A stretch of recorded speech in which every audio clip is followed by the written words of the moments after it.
অজ্ঞানতিমিরান্ধস্য জ্ঞানাঞ্জনশলাকয়া চক্ষুরুন্মিলিतं येन তস্मै শ্রীগুরুবে নমঃ। গহন আনন্দ চিন্তন। শ্রীমৎ স্বামী গহনানন্দজি মহারাজ আজকের প্রথম চিঠিতে মহারাজ বলছেন, স্বামী গীতাত্মানন্দ তোমাকে যা কিছু বলেছেন সবই সঠিক এবং তুমি যা পড়েছ ওটাও ঠিক আছে। ওঙ্কার এবং মা ছাড়াও ওনার আরও অসংখ্য নাম আছে, যেমন সচ্চিদানন্দ, শিব, নারায়ণ ইত্যাদি। কিন্তু প্রশ্ন হলো, তোমার কোন নামটির প্রয়োজন? এটা ঠিক কে করবে? বইপত্র করবে? কে করবে? বইপত্র দিয়ে যদি তোমার কাজ হয়ে যেত তবে দীক্ষা নেওয়ার কি প্রয়োজন ছিল? এই সব কথা নিয়ে অনেক সময় পর্যন্ত লোকেদের সঙ্গে কথা বলো না। কথা যদি বলতে হয় তবে তুমি যখন একদম একা থাকো বা রাতে সবাই যখন ঘুমিয়ে থাকে তখন শ্রী শ্রী ঠাকুর শ্রী শ্রী মাকে কেঁদে কেঁদে ব্যাকুলতার সঙ্গে প্রার্থনা করো। এটার অতিরিক্ত শ্রী শ্রী ঠাকুরের নাম অনুক্ষণ মনে মনে জপ করতে থাকো। সংখ্যা রাখার প্রয়োজন নেই, স্মরণ রাখো। জপ করার সময় ঠোঁট নাড়াবে না। বই যে ঘরে ছেড়ে এসেছো সেটা তুমি ভুল করেছো, অবহেলা করেছো এবং তোমার পরিচয় দিয়েছো। প্রভুর নাম জপ করো, হাসপাতালের কাজ করো এবং স্নান, খাওয়া ইত্যাদিতে সময় অতিবাহিত করার পর যে সময় তোমার হাতে থাকে পড়াশোনার কাজে লাগাও। তোমার পরবর্তী চিঠিতে ক্ষমা ইত্যাদি চাওয়ার কোনো প্রয়োজন নেই। নিজেকে শোধরাও, এটা দরকার। আমি তোমাকে একটা উপাসনা পদ্ধতি পাঠাচ্ছি। এর পরের চিঠিতে পূজনীয় মহারাজ বলছেন, তোমার একাহার করা ঠিক নয়। রাতে একবার খাওয়ার অভ্যাস করো। দুধ যদি বায়ুকারক তবে ছানা এবং 1-2 রুটি তরকারির সঙ্গে অবশ্যই খাও। 2 মাস খাওয়ার পর আমাকে জানাও। শ্রী অমরনাথ যাওয়ার ইচ্ছে হয়েছে, যাও। আধ্যাত্মিক জীবনের জন্য শারীরিক পরিশ্রম করার দরকার নেই। শ্রী শ্রী ঠাকুরের প্রতি শ্রদ্ধা, ভক্তি ও ভালোবাসাই প্রকৃত সাধনা। তার বাইরে গিয়ে সাধনা করবে এই চিন্তাধারাও সঠিক নয়। সাধনা তো তোমার সংস্কার অনুযায়ী হতে থাকবে। তোমার প্রত্যেক দিনের জীবন অতিবাহিত করা, এই সব দিনের সুখ দুঃখের ঘটনাগুলোকে দেখতে থাকা, সহ্য করে থাকাও তো তপস্যা। কিন্তু তুমি জানোই না।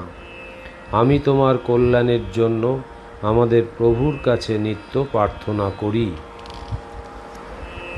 এর পরের চিঠিতে পূজনীয় মহারাজ বলছেন, তুমি লিখেছ তোমার মনোযোগ দিয়ে পড়াশোনা করার ইচ্ছে, কিন্তু আমার মনে হয় তোমার মধ্যে পড়াশোনা করার ইচ্ছের অভাব। ইচ্ছে আছে আর তা পূর্ণ হচ্ছে না, তা কি সম্ভব? প্রথমে কোনো একটি কথার জ্ঞান হওয়া খুবই জরুরি। যেমন কোনো ব্যক্তি ভোর 3টের সময় বিছানা ছাড়তে চায়, তার এই কথার জ্ঞান হওয়া উচিত যে 3টেতে ওঠা খুবই জরুরি। এই জ্ঞান যত দৃঢ় হবে ততই দৃঢ় তার ইচ্ছা হবে। তারপর সেই দৃঢ় ইচ্ছার শক্তিতে সে বিছানা ছাড়তে পারবে। ঠিক এই রকম যখন তুমি বুঝতে পারবে পরীক্ষা দেওয়া এবং ওটাতে উত্তীর্ণ হওয়া তোমার জন্য জরুরি, তখন তোমার জ্ঞান দৃঢ় হবে এবং ইচ্ছেও দৃঢ় হবে। আর সেই ইচ্ছের তাগিদে তুমি পড়াশোনা করবে এবং সহজেই উত্তীর্ণ হয়ে যাবে। সুতরাং তুমি যদি ভাবো উত্তীর্ণ হতে না পারি, লোকে কি বলবে ইত্যাদি, তবে তো আমাকে বুঝে নিতে হবে যে তোমার পড়াশোনা করার ইচ্ছেই নেই। শুধু লোক নিয়ে চিন্তা করতেই তুমি ব্যস্ত। তুমি পড়াশোনা করা, পাস করা জরুরি মনে করো না। যখনই এটাকে অত্যাবশ্যক মনে করবে তখনই উত্তীর্ণ হতে পারবে। কিন্তু 17ই মেতে শুরু হওয়া পরীক্ষা তো এতদিনে নিশ্চয় শেষ হয়ে গেছে। নিজের দোষগুলোকে নিয়ে আলোচনা করো না। স্বামীজি মহারাজও বারণ করেছেন, যদি নিজের মঙ্গল চাও তবে দোষের কথা চিন্তা করো না। তার পরের চিঠিতে পূজনীয় মহারাজ লিখছেন, আমার কোনো সন্দেহ নেই যে তোমার সন্তান এবং রু দুজনেই হুঁশিয়ার, বুদ্ধিমান ও ভক্তিমান। তোমার মায়ের তো তুলনাই হয় না, এত ভালো মানুষ তিনি। তোমাকে এবং কৌকে তো শ্রী শ্রী ঠাকুর এবং শ্রী শ্রী মা আপন করে নিয়েছেন। তোমার কিসের চিন্তা? শ্রী শ্রী ঠাকুর, শ্রী শ্রী মায়ের অন্তরঙ্গ লোকেরা নিজেদের জীবনে সুখ, শান্তি, সমাধান কিছুই চান না। তারা তো শুধু প্রভু মার নাম জপ করতেই আনন্দ অনুভব করেন। তুমিও যতদূর পারো সর্বক্ষণ মনে মনে ঠোঁট না নাড়িয়ে, সংখ্যা না রেখে প্রভুর নাম জপ করতে থাকো। কিছুই তার থেকে চেও না, সব তার জানা আছে। সময় অনুযায়ী তোমার চাওয়াগুলোকে পূরণ করবেন। নিশ্চিন্ত হয়ে জপই করতে থাকো। তার পরের চিঠিতে মহারাজ লিখছেন, তোমার 11ই মের চিঠি দুটো এখানে 20 মে পৌঁছেছে। এই চিঠিটি অন্য কাউকে পড়তে দিও না। মনে করো স্নানাগারে বেসিনের সামনে দাঁড়িয়ে তুমি দাঁত মাজছ বা মুখ ধুচ্ছ এবং সেই সময় টেলিফোন বেজে উঠল এবং তুমি ওটাকে ধরার জন্য দৌড়ে চলে যাচ্ছ এবং সেই সময় তোমার মন জল বন্ধ করে যাওয়ার জন্য বলে। তুমি মনের কথায় কান দাও না, বলো যে এখনই ফিরে আসছি, কিন্তু ফেরো ঠিক 40 মিনিট পরে। তোমার মন আবারও তোমাকে বলে, এটা তুমি কি করলে? তুমি ওটার কোনো গুরুত্ব দাও না এবং বলো তাতে কি হয়েছে। এমন তো সচরাচর হয়েই থাকে। এখন মনে করো দৃশ্য ওটাই, ওই বেসিন, তুমি দাঁড়িয়ে আছো, টেলিফোন বেজে উঠল, তুমি দৌড়ে যাচ্ছ, কিন্তু সেখানে আমি বসে আছি এবং তোমাকে বলছি জল বন্ধ করে দাও, তারপর যাও। কিন্তু অভ্যাসবশত তুমি আমাকে বলো, এখনই তো ফিরে আসছি মহারাজ, আর 40 মিনিট পরে ফিরে। আমার আবার বলাতে তুমি বলো, এটা এমন কি নতুন কথা হয়ে গেছে? তোমার এই রকম ব্যবহারে কি আমি ব্যথা পাবো না? যেমন কোনো একটি ছোট বাচ্চা নাচতে নাচতে তোমাকে দেখে খুশি হয়ে জড়িয়ে ধরে এবং তোমার ওই সময় মনে পড়ে যায় গতরাতে সে কিছু জিনিস ভেঙেছিল এবং সঙ্গে সঙ্গে তুমি তাকে মারা শুরু করে দাও।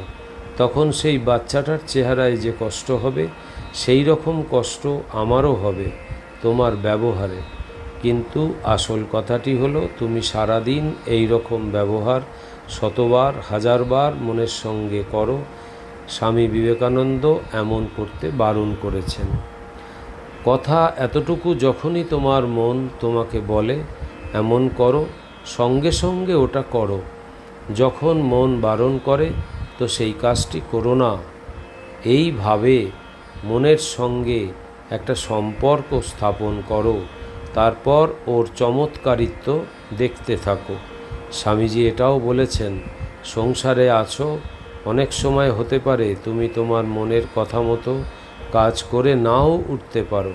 স্বামীজি এটাও বলেছেন, সেই সময় কোনো নির্জন স্থানে গিয়ে একা তোমার মনকে কেঁদে কেঁদে বলো যে তুমি ওর কথা পালন করতে পারোনি এবং ভবিষ্যতের জন্য শক্তির প্রার্থনা করো, যাতে এমন অবস্থায় মনের কথা পালন করতে পারো।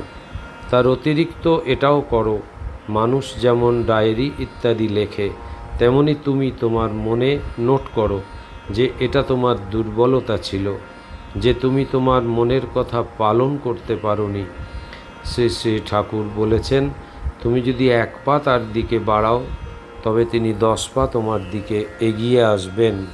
তোমার মনের সঙ্গে এমন ব্যবহার আজ থেকে শুরু করে দাও, তারপর দেখো ভগবান তোমার দিকে 10 পা এগিয়ে এসেছেন। আমাকে চিঠি লিখতে থাকো। এই কথাগুলো অন্য কাউকে বলো না, নিজের মধ্যে সীমিত রাখো। বছরখানেক পরে যখন মনের সঙ্গে তোমার সম্পর্ক দৃঢ় হবে, তখন দেখবে সে তোমার পুরো ভার নিজের উপর নিয়ে নিয়েছে এবং সব সময় তোমাকে চালিয়ে নিয়ে যাচ্ছে।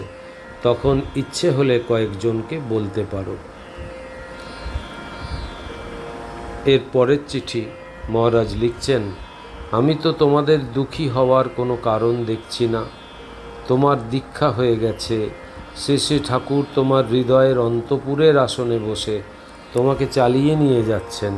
তুমি প্রতিক্ষণ ওনার নাম নেওয়ার অধিকার পেয়েছ, তবে দুঃখ কিসের? আমাকে চিঠি লিখতে থাকো। জীবন থেকে হেরে যাওয়া আসলে ব্যাপারটা কি, এই কথা তুমি কোথা থেকে শিখেছ? নিজের পড়াশোনা মন দিয়ে করতে থাকো। লি জি চে জ এবং তোমার মাকে প্রভুর নাম নিতে বলো। দীক্ষা যদি ওনাদের নাও হয়ে থাকে, তবুও শ্রী শ্রী ঠাকুরের নাম মনে মনে নিতে বলো। সুতরাং নাম যদি ভুলও হয় তবুও নিতে বলো। কাউকে জিজ্ঞাসা করার প্রয়োজন নেই। যখন দীক্ষা হবে তখন দীক্ষাগুরুকে জিজ্ঞাসা করে ঠিক করে নিলে হবে। ওনাদের যখন ইচ্ছে হয় আমাকে চিঠি লিখতে বলো এবং সম্পূর্ণ উৎসাহের সঙ্গে পড়াশোনা করো। আমি তোমার পরিবারের জন্য এবং সবার কল্যাণের জন্য শ্রী শ্রী ঠাকুর এবং শ্রী শ্রী মায়ের কাছে নিরন্তর প্রার্থনা করি। এর পরের চিঠিতে পূজনীয় মহারাজ লিখছেন, কোনো কথার জন্য আমার কাছে ক্ষমা করার প্রার্থনা করার প্রয়োজন নেই। তুমি নিজের রোগ নির্ণয় করে ফেলেছ, তবে আর কি চিন্তা তোমার? এই রকম সংসারও একটি রোগ, যার নিরাময় শুধু রোগের নির্ণয় দ্বারা হয়, এবং এই সংসারও তোমার সৃষ্টি। তুমি যে দৃষ্টিকোণ দিয়ে সংসারকে দেখবে, সেইভাবে সংসার তোমার কাছে উপস্থাপিত হবে। এই কথা যতই বুঝতে পারবে, ততই সংসারে নিজের অস্তিত্ব, নিজের স্বরূপের খোঁজ করতে পারবে। যতক্ষণ পর্যন্ত না হয় ততক্ষণ পর্যন্ত শ্রী শ্রী ঠাকুর স্বামীজি মহারাজের বই মন দিয়ে পড়ো, আমাকে চিঠি লিখতে থাকো। তার পরের চিঠিতে পূজনীয় মহারাজ বলছেন, মনে যে তোমার নানা ধরনের ভাবনা চিন্তা আসে, তা নিয়ে বিচলিত হওয়ার প্রয়োজন নেই। নিজের ঘরটিতে যখন ভালোভাবে পরিষ্কার করো, তখন তুমি নিজেও জানো না কোথা থেকে এত নোংরা বের হয়।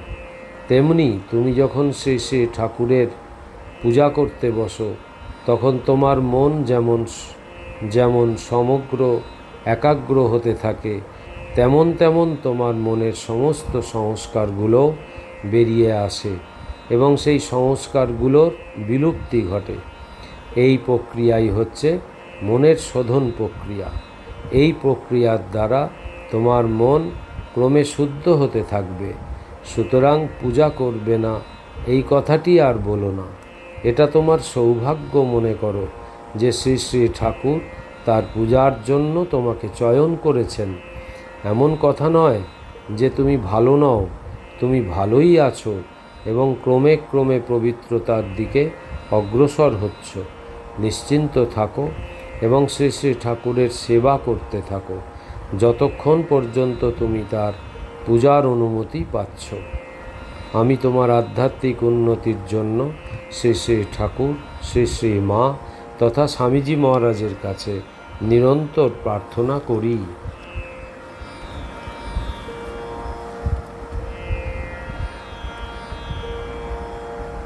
এর পরের চিঠিতে পূজনীয় মহারাজ বলছেন, তোমার মন্ত্রের অর্থ জানার আগে মন্ত্র শব্দের অর্থ জানা বেশি জরুরি। মন্ত্র হলো যার মনন করলে, বারবার মনে মনে যার আবৃত্তি করলে মন থেকে সাংসারিক বৃত্তিগুলো চলে যায়, মন শুদ্ধ হয়, শান্ত হয়, কাম ক্রোধাদি অবস্থা থেকে মুক্ত হয়।